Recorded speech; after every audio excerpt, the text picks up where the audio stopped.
চিকেনের অবাক করা একটা নতুন একটা রেসিপি অন্যভাবে তো দেখাবো, 2 রকমভাবে চিকেন আজকে রেসিপি দেখাবো আপনাদের সাথে। তো সবাই ফুল ভিডিওতে দেখবেন। আসসালামু আলাইকুম ফ্রেন্ড, সবাই কেমন আছেন? আশা করি আল্লাহর রহমতে সবাই ভালো আছেন। আমি আলহামদুলিল্লাহ ভালো আছি। যে যেখান থেকে আমার ভিডিওটি দেখছেন সবাইকে জানাই অভিনন্দন ও স্বাগতম। সবার জন্য অনেক অনেক ভালোবাসা ও দোয়া রইল। আল্লাহ যেন সবাইকে ভালো রাখি, সুস্থ রাখি। তো এখানে একটা মুরগি নিয়েছি, দেখুন এটা আমি ছুরি দিয়ে ভিতরটা একটু ছিদ্র করে নিলাম, মানে ভিতরে মশলাটা যেন ঢুকে, তাহলে খেতে ভালো লাগবে। তো যেহেতু আমি এটা করবো, আমি পরবো, তো সেহেতু আর কি মশলা দিয়ে সবাই দেখতে থাকুন। তো এখানে লবণ দিয়ে দিলাম, দেখুন পরিমাণ মতো। তারপরে নিচে একটু পানি দিয়ে নিছি যাতে মশলাটা একটু মিক্স হয় বাটা মশলার মতনই। তো এখানে ধনিয়া গুঁড়ো, জিরে গুঁড়ো, চিকেনের মশলা, সব রকমের মশলা দিয়ে দেবো এখানে যা যা লাগে। হলুদ দিয়ে দিলাম পরিমাণ মতো, সব কিছুই দিয়ে দেবো। সব দিয়ে তারপর আমি মিক্স করে নিব। তো এই যে দেখুন আমি সব মশলাই দিয়ে দিলাম। এখন আদা রসুন পেস্ট দিলাম, এখানে আদা রসুন মিক্স করা আছে, আলাদা আলাদা করে নিই, সব একসাথে মিক্স করে দিছি। তারপরে 1 ফালি লেবু রস, লেবু দিলে মানে মুরগির এটা গন্ধটা চলে যায়, সেজন্য লেবু দিয়ে দিলাম। এখন সব মশলা মিক্স করে নিব। তো এই যে দেখুন সব মিক্স করে নিলাম, এখন আমি ভালো করে মেখে নেব। সব মিক্স করার পরে লবণও দিয়ে দিছি, এখন একটু তেল দিব, বেশি না, যেহেতু এটা পরবো তেল অতটা দেওয়ার দরকার নেই, তেল খাওয়া ভালো না, স্বাস্থ্যের জন্য খুবই খারাপ। তো এই যে দেখুন সব একবার মিক্স করে নিলাম। এখন আমি দিয়ে দিলাম মুরগিটা, আর ভিতরে একবারে মানে একটু ছিদ্র করে নিয়েছি যাতে ভিতরে ঢুকে মশলাটা।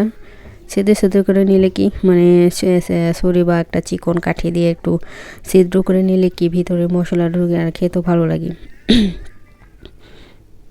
তো এই যে দেখুন তারপরে আমার মশলাটা মাখানো হয়ে গেছে। এখন এখানে আমি পেটের ভিতরে আলু আর হচ্ছে পেঁয়াজ ছোট ছোট করে কেটে তারপরে এখন পেটের ভিতরে ঢুকিয়ে দেবো।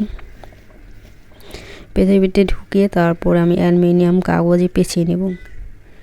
কাগজে পেঁচিয়ে তারপর আমি এটা আগুনে দিব। আর এটা অন্যভাবে, তো এখানে এটাও করব, এটা অন্যভাবে। তো এটা আমি কিভাবে করি এটা দেখতে থাকুন, এটা আরও বেশি মজা। ওটা যেমন আনাম দিলাম, আর এটা আমি ছোট ছোট পিস করে নেব। আর সাথে দিব আলু, টমেটো, পেঁয়াজ, আর কিছুই দেব না, আর রসুন।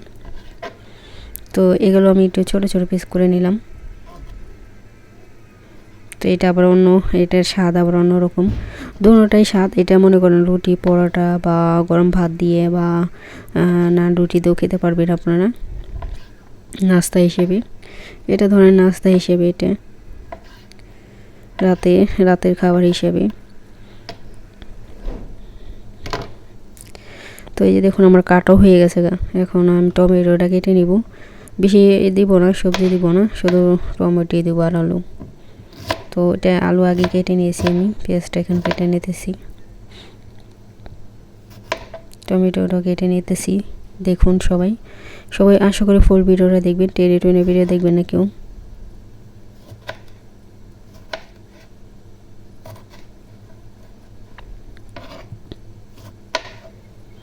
তো এই যে দেখুন আমার কাটা হয়ে গেছে, এখন সব মিক্স করে নেব।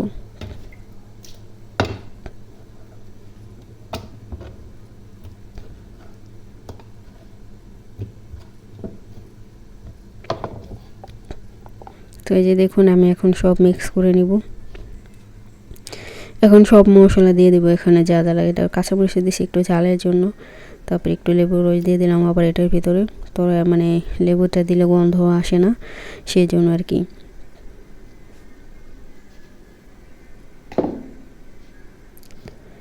তো এই যে দেখুন একটু লেবুর পড়ছিল বিচি, সে বিচিটা ফেলে দিলাম, তিতা লাগবে তাহলে। তো এই যে দেখুন এখন অল্প অল্প বেশি মশলা দিব না, কারণ এটা যেহেতু কম, অল্প অল্প মশলা দেব। তো অল্প অল্প সব মশলা দিয়ে আমি ভালো করে মেখে নেব মুরগিটা। আদা রসুন দিয়ে দিলাম। এভাবে যদি আপনারা কিছু সবজি দিয়ে এভাবে যদি পরে খান মুরগিটা, তারপরে দেখবেন অনেক ভালো লাগে। বিশেষ করে নান রুটি বা পরোটা বা অন্যান্য রুটি দিয়ে খেতে পারবেন আপনারা। তো যে মেখে নিলাম, এখন একটু তেলও দিয়ে দিব পরে, সব কিছু দিয়ে। তারপর ওই যে আগে থেকে মাখিয়ে রাখছিলাম পেঁয়াজ আর আলুর মশলা দিয়ে, সেটাও দিয়ে দিলাম সাথে। এখন আমি এটা ভালো করে মিক্স করে নেব। মিক্স করে অনেকক্ষণ রেখে দেব। রেখে দেওয়ার পর আমি এটা নেট করে রেখে দিলে মশলাটার ভিতরে ঢুকে, তখন আমার খেতে বেশি ভালো লাগে।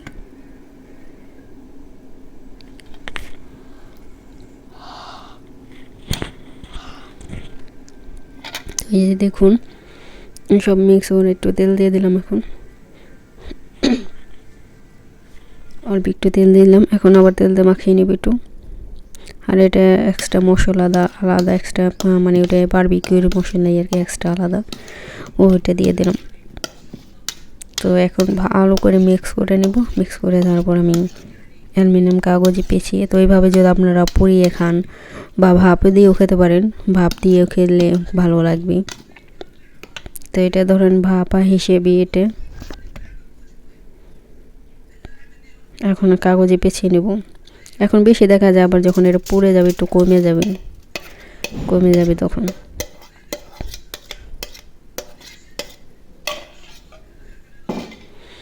তো এই যে দেখুন এখন আমি পেঁচিয়ে নেব এই কাগজের ভিতরে, এভাবে দিয়ে নিলাম। এভাবে খেয়ে যারা খান না, একবারও খেয়ে দেখবেন, অনেকে মজা, ভেরি টেস্টি একবারে। যারা এভাবে একবার খান নাই, ট্রাই করবেন একবার করে। তো এই যে দেখুন কাগজে পেঁচিয়ে নিলাম। এখন এটা আগুনে দিয়ে দিব। এটা গ্যাসের চুলায় দিব না, অন্য কয়লাই জ্বালাবো আজকে, কয়লাতে পুড়বো। এভাবে ডবল দিয়ে দিলাম, দেখুন ভিতরে যাতে পুড়ে না যায় সেজন্য। কারণ কাগজটাও যদি পুড়ে যায় মুরগিটা পুড়বে না, একটু লাল লাল হবে ভিতরে, বেশি মজা লাগবে খেতে। তো এই যে দেখুন আমার হয়ে গেল, সব আমি একবারে রেডি করে দিলাম। তো এই যে দেখুন এখানে কয়লা জ্বালিয়েছি, আর উপরে একটা প্লেট দিয়েছি। এখানে কয়লা যখন লাকড়িগুলো যখন পুরো হয়ে যাবে, কয়লা হবে, তখন এটা উঠায় আমি কয়লাতে বসাই দিব। আর এখানে মোবাইল দিয়ে ভিডিও করার রিস্ক, যদি পড়ে যায়, এই জন্য বেশি ভিডিও করে নিই পুরোপুরি। শুধু কয়লা যখন জ্বলে যায়, কয়লা আগুন হয়ে যাবে, তখন আগুনে বসিয়ে দিই। তো এই যে তখন হয়ে গেছে, আমার আগুনে বসিয়ে দিয়েছিলাম 1 ঘন্টা না আধা ঘন্টার মতন, আধা ঘন্টা হয়ে গেছে। তো এই যে দেখুন আপনাদের প্লেটে দেখাইতেছি। তো এই যে দেখুন পোড়া হয়ে গেছে একবারে, ভিতরে অনেক সেদ্ধ হয়েছে। ওই যে দেখুন উপরে কালো কালো হয়ে গেছে, পুড়ে গেছে। এভাবে পুড়ে খেলেও না অনেক মজা মুরগিটা।